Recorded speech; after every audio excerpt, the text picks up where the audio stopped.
Ito ang programang salamin ng inyong kwento. Nagdadala ng malalaking balita mula sa maliliit na buhay.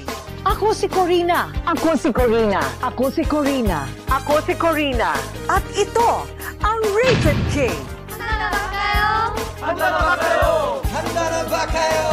Handa na ba kayo?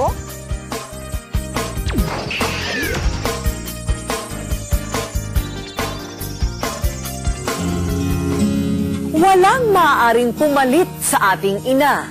Siya ang the best sa halos lahat ng bagay. At ang mga sakripisyo na handa niyang gawin para sa anak ay wala nang makagagawa pa kung hindi tanging siya lamang. Kaya nga, kahanga-hanga kung paanong ang isang yaya ay handang magsakripisyo at mag-alay ng pagmamahal sa mga batang hindi naman siya ang nagluwal sa mundo. Pero itinuring niyang tunay na anak. Yan ang kwento ni Basyon, ang the best inang yaya. Kasi ako naman lang nag-ano sa ila, nag-alaga. Parang mga anak ko na sila.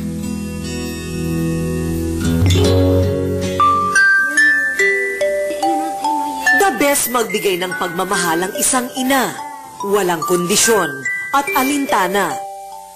Wala ring panahon at pagkakataong pinipili.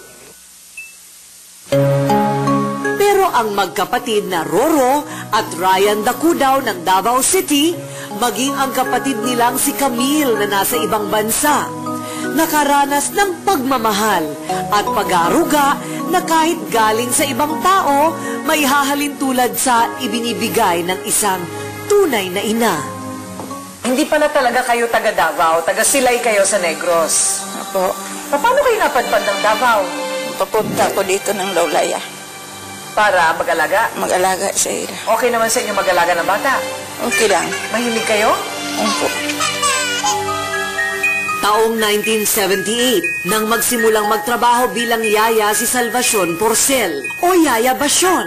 Mabilis na napamahal sa kanya ang mga alagang sina Roro at Ryan Dacudaw. Anak ng mag-asawang Bobby at Leia. Siya nag-take care sa amin and teach sa amin ang mga values. Maging ang bunso nila noong si Camille na ipinanganak noong 1997, siya ang nag-alaga.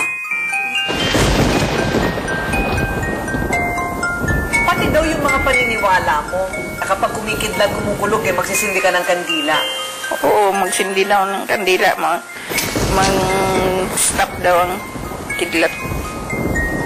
Ang galing mo, Yaya!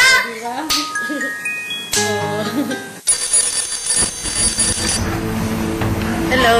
Pero isang taon matapos ipanganak ang bunso, napatay sa pagkakabaril ang kanilang inang si Leia. Malungkot. Matagal kang na naka-recover kami. Paano mo dinesisyonan na manatili ka dito sa pamilya Dacudaw? Nawa ko sa kanila. Yung si Roro, baka mag-alis si nanay kay wala na si mami. Sabi ko, hindi ko mag-alis. Mamiss ko man sila kung hindi ko makita. Sa gitna nga raw ng ganitong mga klaseng pagsubok, nakikilala ang tunay na pagkatao mula sa pagiging the best na yaya. Sinubukan ni Basyon na tumayo bilang isang ina. Dito kay Roro, ito ang unang-unang mong inalagaan. Ano ang natatandaan mo na palaki mo sa kanya? Yung mag-alis ako, pagbalik ko may pasalubong ako sa kanya. Mga toys. Ever since nung maliit pa ako, like kapag umalis siya, malala ko sinasabihan ko siya like, nanay something. Yung something na yun, hiling pasalubong. Kaya pag umuwi, tapos may dala na siyang something. Ano ang pinakamahirap na bahagi ng pag-aalaga ng tatlong bata? Yung kasakit, binabantayan ko hanggang maaga. Hindi ako makatulog. Kaya hanggang ngayon, sa edad na mahigit 60, ni hindi na nakapag-asawa ang kung tawagin na nila ngayon si Nanay Basyon.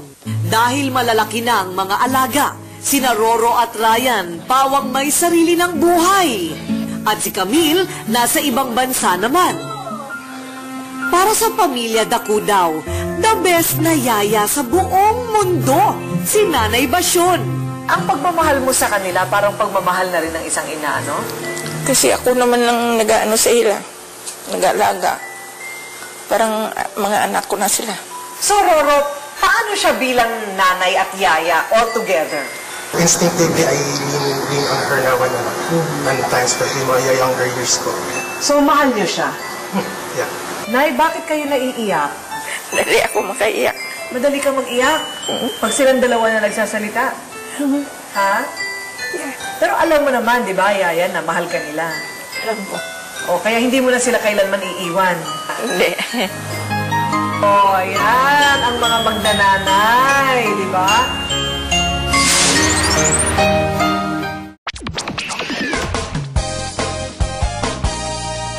Halika makinig sa mga kwentong nakakabilib, mga aral sa buhay.